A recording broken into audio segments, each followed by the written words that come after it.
The challenge and the choice. The ultimatum from the Galactic Federation arrived on a Tuesday. Admiral Reeves stared at the holographic message hovering above the United Earth Defense Council table, its alien script having been translated into crisp English text. His weathered face, normally stoic through decades of military service, betrayed a flicker of concern.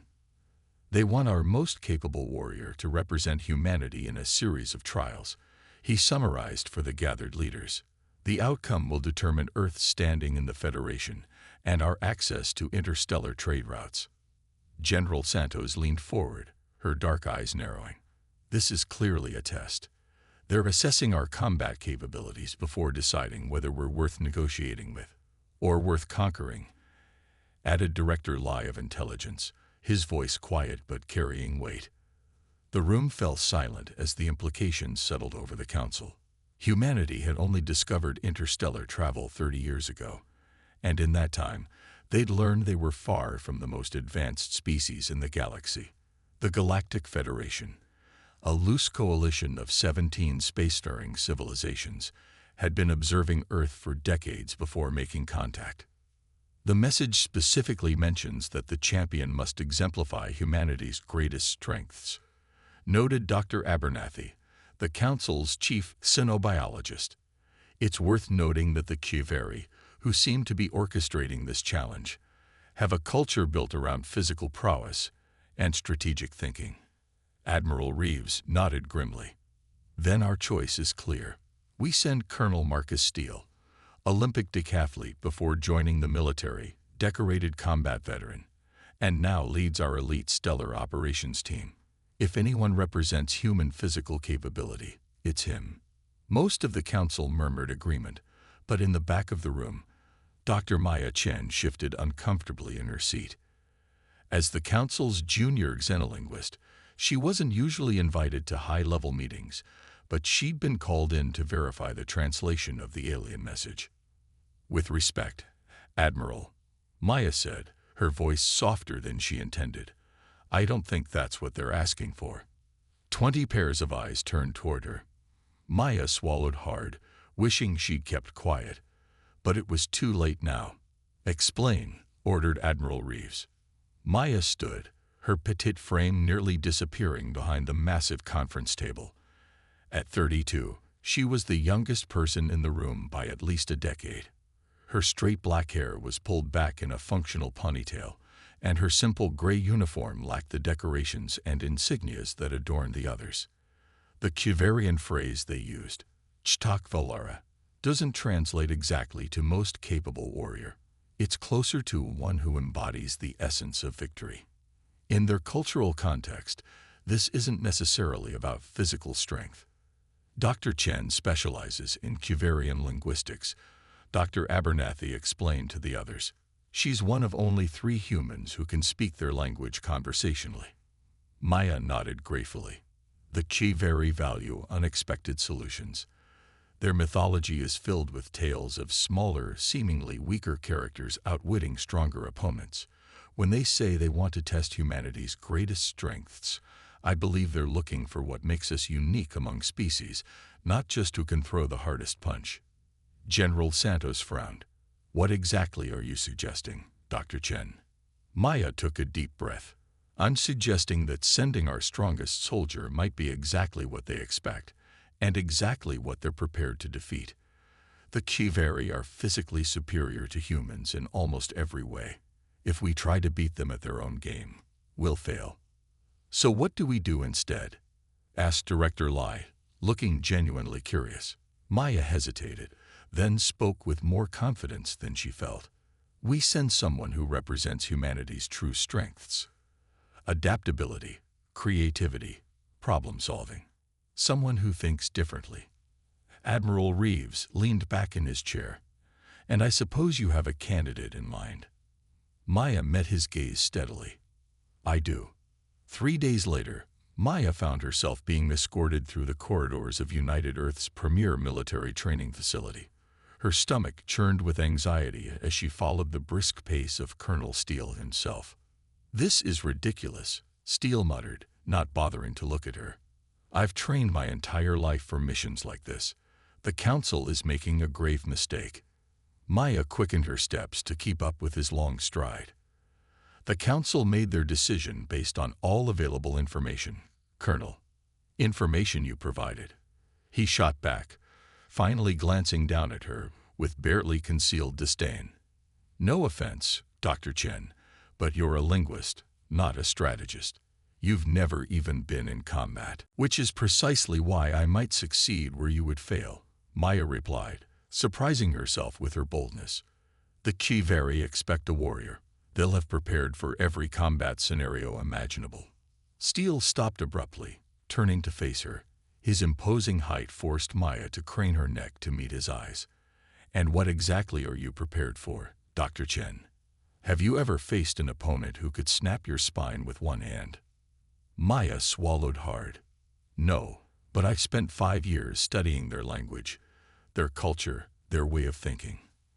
I understand how they perceive the universe. Understanding won't save you if you can't keep up physically. Maybe not, Maya conceded. But the message didn't specify physical trials. It mentioned challenges that test the essence of a species. That could mean anything. Steele studied her for a long moment, his expression unreadable. You really believe you can do this? I believe I represent a different approach, Maya said carefully, one they might not be expecting. The colonel's jaw tightened, but he gave a curt nod and resumed walking. They entered a massive training hall where various specialists waited to begin Maya's crash course in everything from basic self-defense to xenobiology. 2 weeks, Steele announced to the assembled instructors. That's all the time we have to prepare Dr. Chen for the Federation trials. Let's make every minute count. The training was brutal. Maya's days blurred into an endless cycle of physical conditioning, tactical briefings, and cultural immersion. Her body ached constantly, and her mind struggled to absorb the torrent of information being forced upon her. By the end of the first week, doubts had begun to creep in. What if she'd been wrong? What if the Qi really did just want to test human strength and combat skills? Her slender arms could barely lift the practice weapons, and despite her best efforts, she couldn't match even the most basic physical requirements that would be expected of a military recruit. On the 8th day, Admiral Reeves himself came to observe her training. Maya felt his critical gaze as she struggled through a combat simulation, her movements awkward compared to the fluid grace of her instructors. A word, Dr. Chen, the Admiral said after she'd completed the exercise with a score well below passing. Maya followed him to a quiet corner of the facility, bracing herself for the inevitable. He was going to tell her they'd changed their minds, that they were sending Steele after all. Part of her felt relief at the thought. Do you know why I agreed with your assessment about the Qi challenge? Reeves asked, surprising her. Maya shook her head. Because 20 years ago, I met a Qi diplomat. He told me something I never forgot. He said, humans are physically weak, technologically immature, and remarkably short-lived. Yet you persist in believing you belong among the stars. That is either admirable courage or spectacular foolishness. The Admiral's gaze was steady. The Qi don't respect us for our strength, Dr. Chen. They're intrigued by our audacity, our willingness to face impossible odds with nothing but our wits and determination. Maya absorbed this, feeling a renewed sense of purpose. So you believe I'm the right choice. I believe you represent exactly what makes humanity unique in the galaxy, Reeves replied. Not our muscles or our weapons, but our minds, our ability to find solutions where others see only obstacles. He gestured toward the training area where instructors were resetting equipment for the next exercise. Stop trying to become something you're not. Focus instead on what you already are. And what's that? Maya asked. Admiral Reeves smiled slightly. The most dangerous kind of human, one who understands her enemy better than they understand themselves. As the day of departure approached, Earth's media buzzed with speculation about the mysterious Dr. Chen, who had been chosen to represent humanity. Most reports were skeptical, some outright critical. Experts questioned the wisdom of sending an academic instead of a soldier to face alien challenges that could determine humanity's future. Maya tried to ignore the noise, focusing instead on her preparation. Following Admiral Reeves' advice, she'd shifted her training to emphasize her strengths. Her encyclopedic knowledge of Kijiveri culture, her problem-solving abilities, and her capacity for quick, creative thinking. The night before she was scheduled to depart, Maya sat alone in her temporary quarters, reviewing Kijiveri ceremonial protocols one last time. A knock at her door interrupted her studies. "Come in," she called, expecting another briefing officer with last-minute instructions. Instead, Colonel Steele entered, carrying a small metal case. His expression was somber as he set the case on her desk. "I still think this should be my mission," he said without preamble. "But since it's not, I want you to have this." He opened the case to reveal a combat knife, its blade gleaming under the room's harsh lighting. The handle was wrapped in worn leather, suggesting years of use. "My father carried this through 3 wars," Steele explained. "It saved his life more times than he could count. Maybe it can do the same for you." Maya stared at the weapon, touched by the gesture but uncertain. "I'm not sure I'd know how to use it effectively." "That's not the point," Steele said. "The point is to remind you that sometimes, when all else fails, humanity has survived by sheer, stubborn refusal to die. Take it." Carefully, Maya lifted the knife from its case, surprised by its weight and balance. "Thank you, Colonel." Steele nodded stiffly. "The transport leaves at 600. Federation representatives will meet you at the lunar outpost and escort you to their station." He turned to leave, then paused at the door. "One more thing, Dr. Chen. Whatever happens up there, remember you're not just representing yourself. You're representing all of us." "I understand," Maya said quietly. "Good." Steele's expression softened slightly. "For what it's worth, I hope you prove me wrong about all this." After he left, Maya returned the knife to its case and placed it in her small travel bag alongside her research materials and personal items. Tomorrow, she would face the unknown, carrying the hopes of humanity with her. The thought was terrifying, yet somehow she felt ready. Not because she was the strongest or the bravest, but because she was exactly who she needed to be, a human being with all the remarkable adaptability that entailed. The unexpected champion. The Kijiveri diplomatic vessel gleamed like liquid metal against the blackness of space, its organic curves suggesting a living creature rather than a manufactured ship. Maya stood at the viewport of the small Earth transport, watching as the massive alien craft grew larger in their approach. "Quite a sight, isn't it?" remarked Captain Harrison, the transport's commander. "That ship could probably disintegrate us with a sneeze if they wanted to." "Thank you for that comforting thought, Captain," Maya replied dryly, trying to hide her nervousness. Harrison grinned. "Just keeping things in perspective, Doc. For what it's worth, the crew's pulling for you. We've got a pool going on how many alien jaws you'll drop with that brain of yours." Maya appreciated the vote of confidence, even if she didn't share it. As the transport docked with the Kijiveri vessel, she mentally reviewed the greeting protocols she'd memorized. First impressions would be crucial. The airlock cycled open to reveal 3 Kijiveri waiting to receive her. Standing over 7 feet tall, their bodies were covered in iridescent scales that shifted color with their movements. Their elongated faces bore no expression that human eyes could discern, but their posture, slight forward lean, hands open at their sides, indicated curiosity. "Chivella Americantur," Maya said carefully, using the traditional Kijiveri greeting that acknowledged the meeting of different life paths. The central figure's scales flickered with blue highlights, a sign of surprise. "You speak our language," it replied in perfectly accented English. "This is unexpected. I've studied your culture extensively," Maya explained.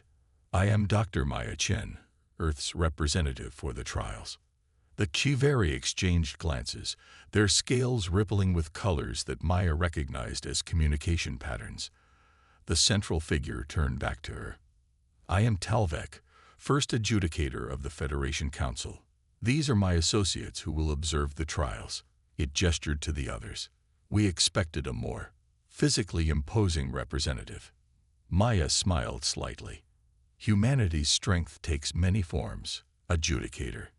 Indeed, Talvek replied, sounding skeptical.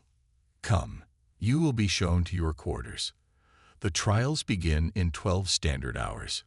As Maya followed the towering aliens through corridors that seemed designed for beings twice her size, she forced herself to walk with confidence she didn't feel. Every surface of the ship pulsed with subtle light, creating an environment that felt alive and watching. Her quarters were surprisingly comfortable, adapted for human physiological needs, a testament to the Federation's understanding of diverse biological requirements.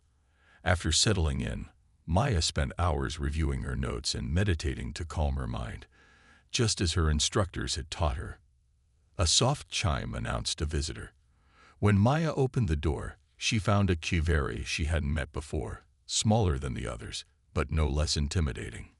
I am Kivera, the alien announced. I will be your opponent in the trials. Maya bowed respectfully. Honora Velci, she said, using the formal acknowledgement of an adversary. Kivera's scales shifted to a deep purple, surprise again, but with a tinge of what Maya interpreted as respect.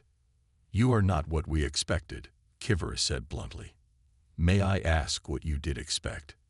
Your species has sent transmissions into space for centuries, Kivera explained. We have observed your films, your television, your games. They celebrate physical prowess, warriors of great strength and speed. We assumed such individuals represented your ideal. Maya smiled. Those are entertainment, Kivera. Fiction. Reality is more complex. So it seems. The alien's head tilted slightly. Tell me, Dr. Chen, why did your leaders choose you? It was a probing question, possibly a psychological tactic before the trials. Maya chose her words carefully. Because I represent a different kind of human strength, one that may surprise you. Kivera stared at her with large, pupil-less eyes. We shall see. The first trial took place in a vast chamber that reminded Maya of an amphitheater. Representatives from various Federation species occupied the elevated seating areas, their murmurs creating a background hum of alien languages. At the center stood Maya and Kivera, facing Talvek, who would officiate. The first trial tests intellect and perception, Talvek announced. Before you are sealed containers, each contains a biological specimen native to one of the Federation worlds. You must identify the specimen and explain its ecological significance without opening the container or using technological aids. Maya's heart sank. Her xenobiology training had been cursory at best. How could she possibly identify alien life forms she'd never seen? Kivera stepped forward first, approaching a container. The Kiveri placed long-fingered hands on its surface, closed those strange eyes, and began to speak, detailing the precise biological nature of whatever was inside. When it was Maya's turn, she approached her container slowly. It was perfectly opaque, offering no visual clues. She placed her hands on its cool surface, feeling nothing unusual. I cannot identify this specimen through touch alone, she admitted honestly. The audience stirred, and she saw disappointment in Talvek's posture. But then she remembered something from her training. The Kiveri valued creative problem-solving above all. However, she continued, I noticed that the container itself has properties that may reveal clues. She examined the material more carefully. This container is maintaining a specific temperature and humidity. It's also slightly heavier on one side, suggesting the specimen has mass that settles with gravity. Maya began methodically listing observations about the container's properties, the room's reaction to it, and the location she'd been directed to stand. With each deduction, she narrowed the possibilities until finally, it's a Centaurian moss colony, she concluded. Specifically, the bioluminescent variety found only in the cave systems of Proxima Centauri V. Its ecological significance is its symbiotic relationship with the native arthropods, providing light in exchange for nutrient dispersal. Silence fell across the chamber. Talvek stepped forward, scales flickering with rapid color changes. "Correct," the adjudicator announced, "though your method was unconventional." Maya caught a glimpse of Kivra, whose scales had darkened to deep indigo, a color she hadn't observed before and couldn't interpret. The first trial ended with both participants successful, though Maya's approach had clearly surprised the Federation observers. As she was escorted back to her quarters to rest before the second trial, she felt a glimmer of hope. Perhaps her different perspective really was an advantage. The second trial proved far more physically demanding than the first. Maya and Kivra were placed at opposite ends of an elaborate obstacle course designed to test endurance and adaptability. "You must reach the central platform," Talvek explained. "The environment will change unpredictably throughout the trial. You may use any natural abilities of your species, but no weapons or tools." Maya eyed the course with trepidation. Even from a distance, she could see that it favored the Kishveri's physical attributes, their powerful limbs, their ability to scale vertical surfaces with their adhesive scales, their resistance to extreme temperatures. When the signal came to begin, Kivra launched forward with breathtaking speed, covering ground that would take Maya minutes to traverse. The audience murmured appreciatively at the display of Kishveri athletic prowess. Maya moved at her own pace, observing Kivra's progress and studying the course ahead. She noticed that as Kivra advanced, the obstacles became more challenging, platforms dropping away, barriers rising, even environmental conditions shifting from intense heat to freezing cold. "The course is adaptive," Maya realized aloud. "It's responding to Kivra's progress." Rather than trying to match her opponent's speed, Maya moved deliberately, testing each section of the course before committing. When a platform began to sink under her weight, she quickly redistributed her body to spread the pressure. When barriers rose to block her path, she looked for the mechanism controlling them rather than trying to overcome them directly. Kivra had advanced much further, but the Kishveri was now facing increasingly difficult challenges, having to expend tremendous energy to overcome each new obstacle. Maya, meanwhile, was conserving her strength, using minimal effort for maximum progress. Halfway through the course, the pattern became clear to Maya. The faster one advanced, the more the course compensated by increasing difficulty. By moving methodically and strategically, she was triggering fewer adaptive responses, while Kivra battled an almost impossible series of challenges near the central platform. Maya steadily gained ground. The Kishveri's initial lead narrowed as fatigue began to affect its performance. In the final stretch, Maya observed that Kivra was struggling with a section that changed temperature rapidly. Apparently, even Kishveri had limits to their environmental tolerance. Instead of gloating in her opponent's difficulty, Maya called out, "Kivra, the temperature shifts follow a pattern. 3 cold, 2 hot. Repeat." The Kishveri looked back in surprise, then adjusted its approach using Maya's insight. They both reached the central platform within moments of each other, Maya arriving just seconds behind her physically superior opponent. As they stood catching their breath, Kivra's scales rippled with a pattern Maya hadn't seen before. "Why did you assist me?" the Kishveri asked. "Because the trial wasn't about beating you," Maya replied between deep breaths. "It was about reaching the goal." Talvek approached the platform. "Both participants have completed the second trial," the adjudicator announced. The human's performance was unexpected. Maya noticed that the Federation observers were engaged in animated discussions, their attention focused on her rather than on Kivra's impressive physical display. The final trial took place after a brief rest period. Maya and Kivra were brought to a stark chamber containing only a 3-dimensional holographic display in the center. "The third trial tests strategic thinking," Talvek explained.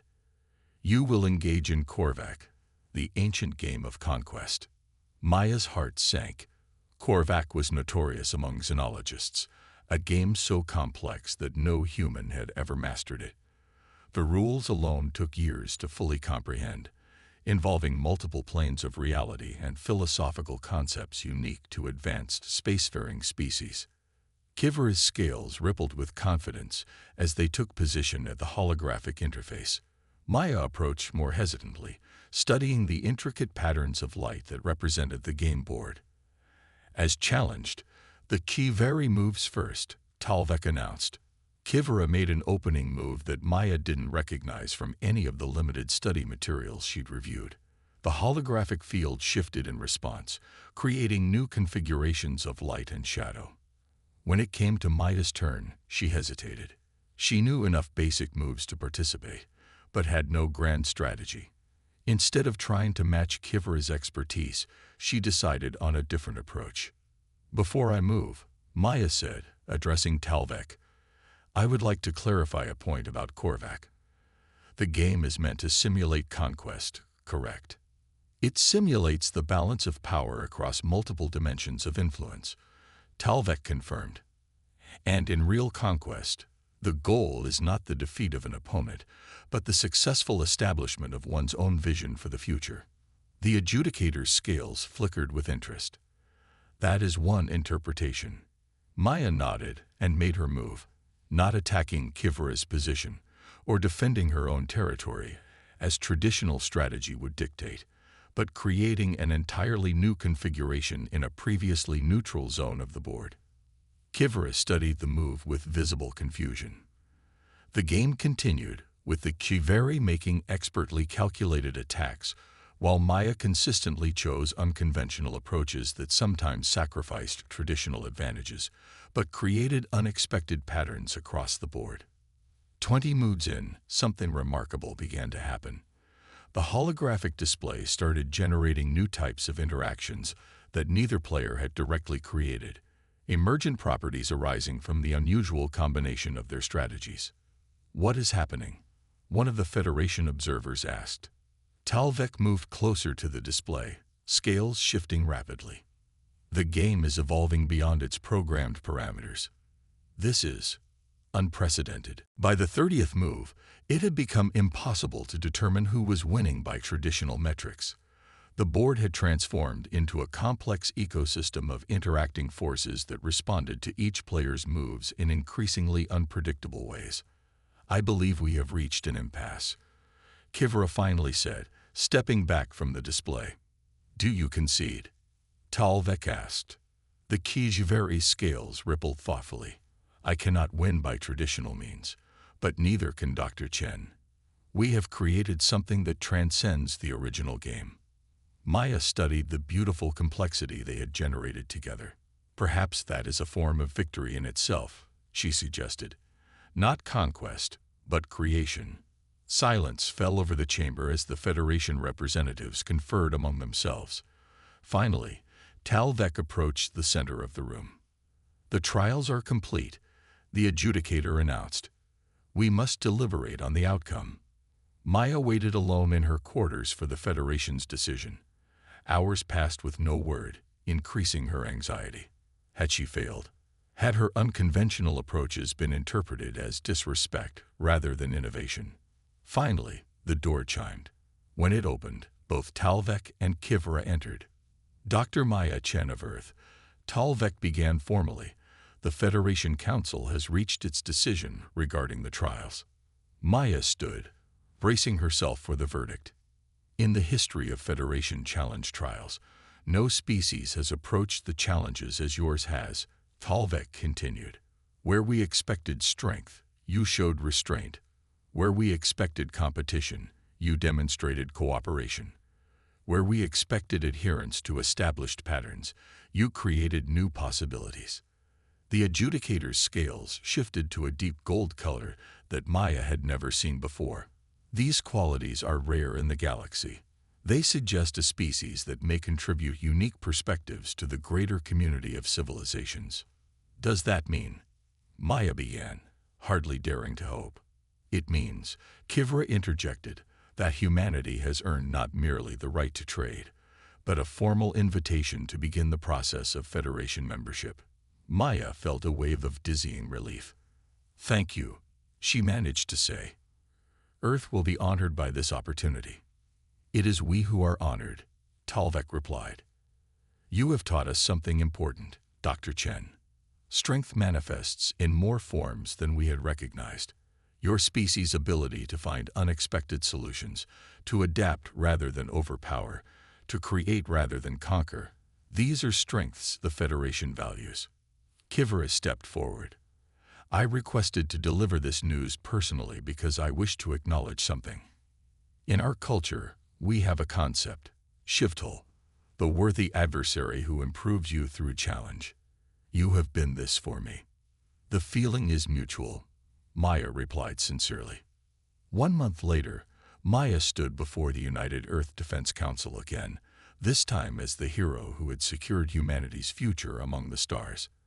The room was filled not just with military and political leaders, but with representatives from every nation on Earth. Admiral Reeves concluded his formal commendation speech and gestured for Maya to address the assembly. Maya looked out at the expectant faces, the same people who had doubted her, who had questioned sending the weakest warrior to represent humanity's greatest strengths. "When I left Earth," she began, "I carried with me the burden of your expectations and doubts. I went to face challenges designed by beings who have traveled the stars for millennia, while we have barely left our solar system. By all objective measures, I should have failed." She paused, making eye contact with Colonel Steele, who sat in the front row, his expression now respectful, where once there had been only skepticism. "But I succeeded because you sent exactly the right person, not because of who I am individually, but because of what I represent about humanity. Our greatest strength has never been our muscles or our weapons.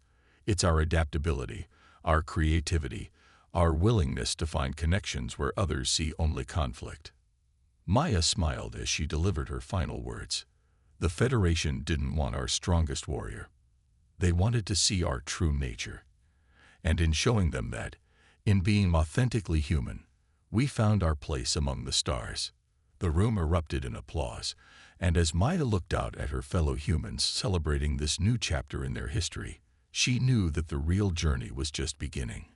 Humanity would face many more challenges in the vast universe beyond Earth, but they would face them as they always had, not with overwhelming strength, but with ingenuity, compassion, and the remarkable ability to turn weakness into unexpected strength. Sometimes, the most powerful weapon is not having one at all.